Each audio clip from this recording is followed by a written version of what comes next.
So today we're going to take a look at the Chicago Fire in the Moving Forward series episode, and I think it's safe to say that this has been a very Chicago Fire-esque season, where coming into this season, there was a lot of optimism. The fact that, they got a new head coach in Ezra Henriksen, a very highly rated head coach coming in, and then, of course, finally getting some big signing like Jordan Shaqiri, Kasper Schmeichel, and then later on John Durant and Chris Mueller, and you're just thinking that, well, looks like this might be the year that they go over the hump. And heck, it looked like for a while it was going to happen after they got off to the fast start, and then they got on to that really miserable stretch. But then they kind of bounced back in the middle of the season, and it looked like they were on their way to potentially make it to the playoffs, and then they basically collapsed in the latter part of the second half of the season. And I'll say this again, that's something I said before.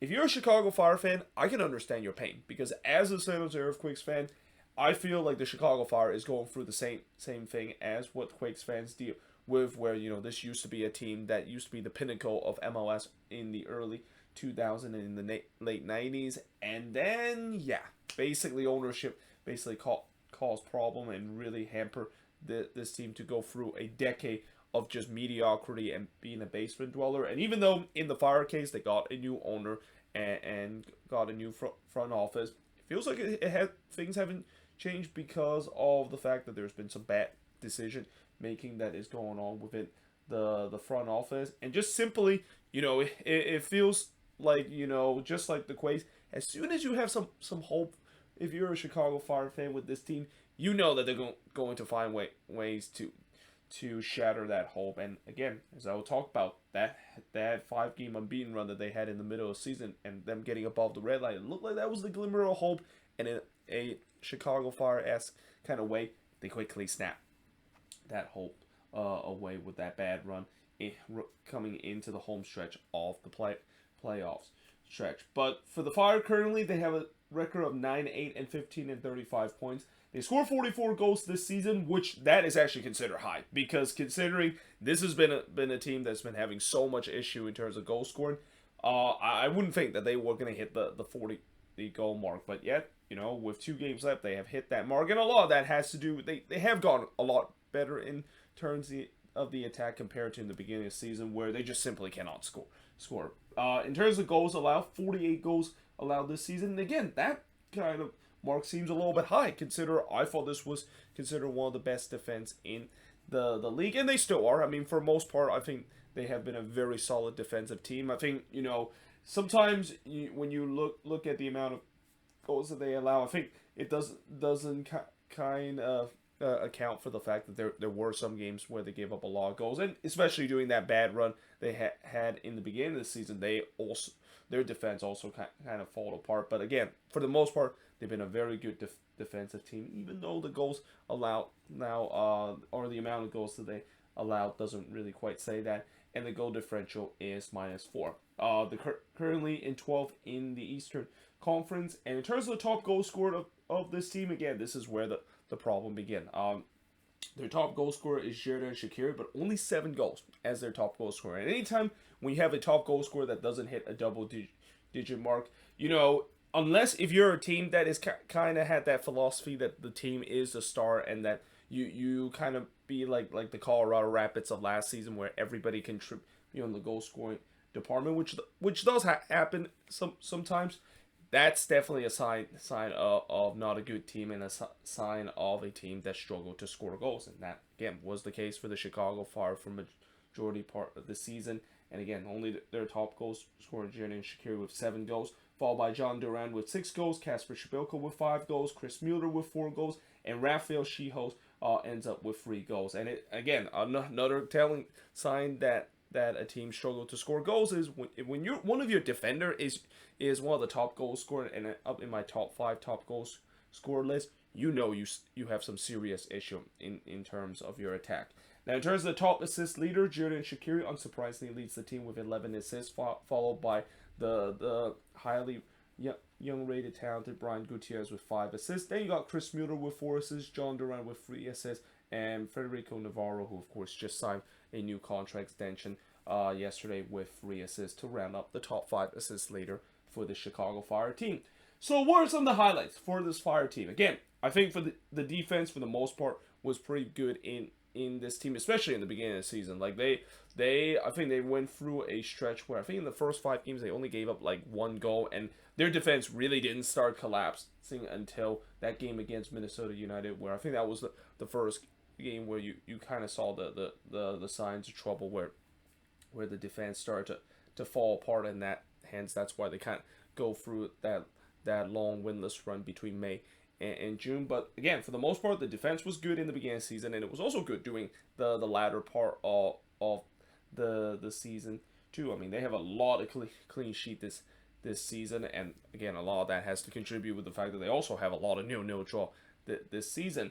And of course, besides the fact that the defense are pretty good, so is Gaga Slonina. Now, I will say with Gaga Slonina, he did kind of struggle during June and doing that time where I feel like maybe part of his struggle was really when he started to get a lot of hype, and there was a lot of media talk about how he's going to be the next U.S. men's national team goalkeeper, and he's going to be kind of maybe like the next Tim Howard in sorts. Well, actually, I don't want to go as that far, because Tim Howard, you're going to have to do a lot to get to his status that he's been with the national team, and is definitely going to be considered the greatest goalkeeper that the U.S. have ever had. But Sloan definitely showed that sign, and that again, he is still relatively young. He's only 18 years old, which for a goalkeeper that is incredibly young. Like, he has a long career ahead of him, and that throughout the season, I think maybe there was a little bit too harsh to say that during his bad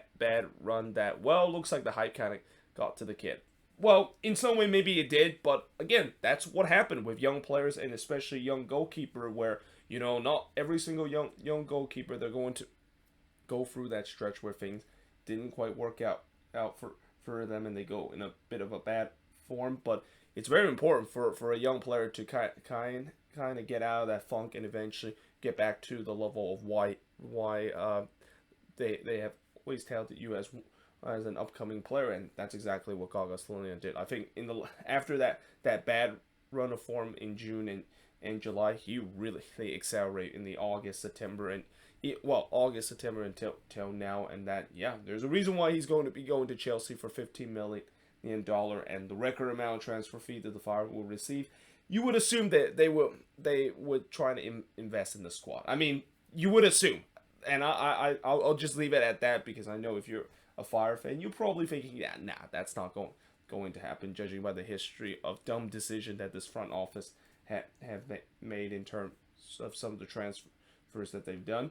But also, as I said, one of the highlights of it is the 5-game unbeaten run that they had in the middle of the season. Like, again, this gave hope for Fire fans that things are going to be a little bit different. I mean, yes, they got off to a bad start, but now it seems like they're on the ups, and even the whole league was talking about, hey, this might be finally the year that the Fire can make it to the playoffs and get over the hump. And then this is where we get to the lowlights, and a perfect transitional point to talk about the lowlights of this team.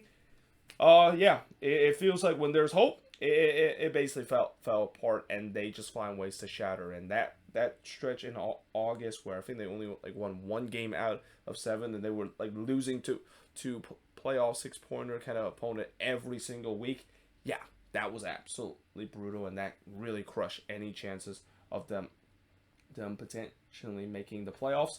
And again, the attack for the most part was brutal to watch, especially in the beginning of the season. My oh my, that attack, to say that, there's a reason why I'm kind of surprised that they're able to reach the 40 goal mark, because in the beginning of the season, not only the fact that they were the lowest goal scoring team in MLS, but it wasn't even close. They were getting shut out every single game, and it just felt like they were going for records of probably they will finish the season with the least amount of goal ever in league history. Now, obviously, it didn't happen because they eventually fixed that in the middle of the season. But for the most part, there's been times where the attack has been brutal to watch, and is kind of one of the reasons why it really held back this team. Imagine if they actually even have a half decent attack in the beginning of the season. I think they would have gone on an incredible run in the beginning of the season. But because of the fact that the attack and the goal well was running extremely dry in the beginning of this season, and also during that stretch when they kind of fall apart. Yeah,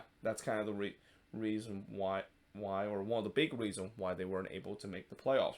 Most of the new signings that they had turns out to be big busts. So I'm looking at Kasper Schmeichel, turns out to be a huge bust. Jadon Shaqiri, I wouldn't say he was really a bust. I mean, I think, early on it looked like it was going to be the case because he really kind of struggled with this Fire team to begin the season. But I think it's a lot to do with the fact that, when you have a player coming into a new league, it's going to take time for them to get comfortable. And I feel like as the season goes along, you can definitely see Shaqiri got a little bit more comfortable within MLS, and that, again, it kind of the stats kind of prove it. He's the top assist leader. 11 assists is pretty good for a number 10. I mean, maybe not that as good, considering you are considered to be one of the most expensive, and at that time the most expensive player in the league. But in general, after just such a slow start that he had, I think it's good that he eventually get his assist tally and also goal scoring tally up. Though again, a lot of those goals that he scored was from the penalty spot. But like I said, as the season goes along, it feels like he gained more confidence, and he looked like the guy that the Fire was hoping that they of course would get. And then of course I think his number would have been higher if injuries didn't kind of cause him problem. And injuries was an issue for Shaqiri this season. There's been time, I think, in the second half of the season where he was out for long term. And again, this is not a big surprise because Shaqiri has suffered some injury issue throughout his career, and not to mention for a guy that is not a regular starter throughout his career, and more as a super sub kind of role, even during his time with some of the biggest club in the world. A player is going to break down more easily, and I think maybe that kind of contribute why Shaqiri kind of started to have some injury concern, because he was playing so many games, and that was also kind of one of the big risks that the Fire had for a guy that, as much as he is definitely a big name player, and he can definitely change the way that this Fire team can operate in the attack. He's not a guy that have played 90 minutes every single week in and week out, really throughout his whole career. So will fatigue definitely contribute to be a factor, and maybe that will be the case. But again, for the most part, I think he was decent, even though I know the number doesn't kind of show, and that maybe some will say that, well, for a guy that they signed a lot of money, it's still a little bit underwhelming. But others signed like Kasper Schmeichel was a huge bust. I think they had that guy called Torres. He also turns out to be a big bust and have struggling in terms of scoring goals. Though I will say that some of the signings did kind of pan out in a bit. I think the Jean Durant signing really panned out for this team, because I definitely see he has some raw talent. Like, he is a guy that I think he could do really good things for this Fire team, and can solve the big question that they have in the number 9 position throughout this season. But yeah, again, for the most part, the signings that they have done turns out to be bust, which is kind of another reason why this Fire fan base really hate their front office, because their front office always made some dumb and just decision in terms of signing players that just does not pan out for this team.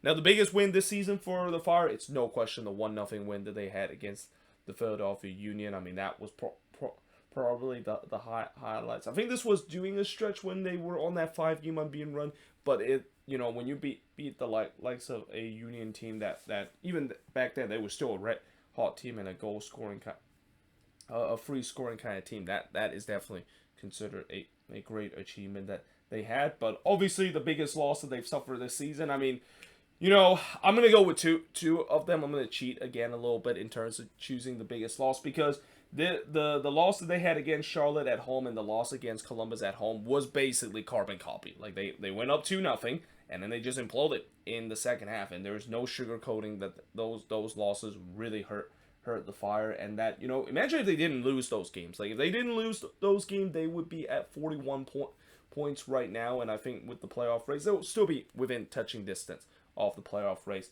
And now it doesn't seem like that's the case with them already eliminated from the playoffs a couple ago. And I feel like that 3-2 loss against Charlotte, which eliminated them, or officially eliminated them from playoff chances, pretty much summarized the Chicago Fire in a nutshell in the past 10 years, where it's just a team that look like they have hopes, and then everything basically they fall apart to a point where they once again goes another year without playoffs. Remember, this team is right now enduring the longest active playoff drought in MLS so far, with them not making haven't made the playoffs since 2017, and the average attendance kind of tells the story too. 15,941, which is good for only 24th in the league. And again, the move back to Soldier Field, although it definitely have brought more fans into the stadium, one of the big issue I had is not just the fact that it's a cavernous stadium. It feels like the Fire is going a very MLS 1.0 kind of approach in terms of playing in an NFL stadium.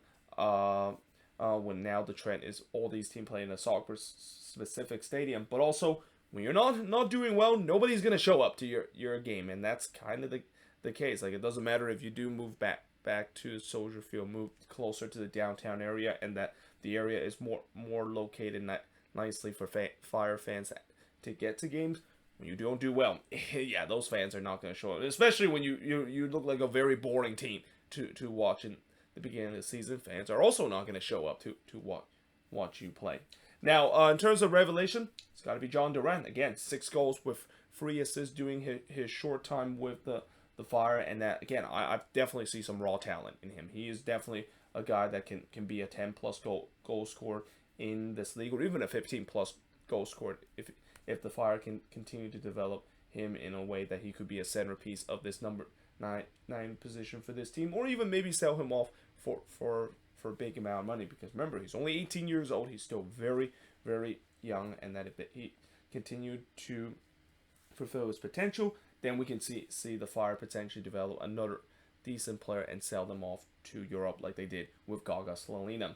Now, the disappointment, I mean, there's a lot of disappointment player that I could choose, but it's got to be Kasper Schmeichel. Again, a guy that I know during his latter time with the Union fans really hated him because of the fact that he was not a clinical finisher. But when you look at the stats, he still was able to be a 10-plus goal scorer, and I think that was going to be probably one of the things that he could once again do with this Fire team. I mean, I know some people say, well, a lot of that doing this time with the Union is because he's been getting a lot of service from a very quality Union team.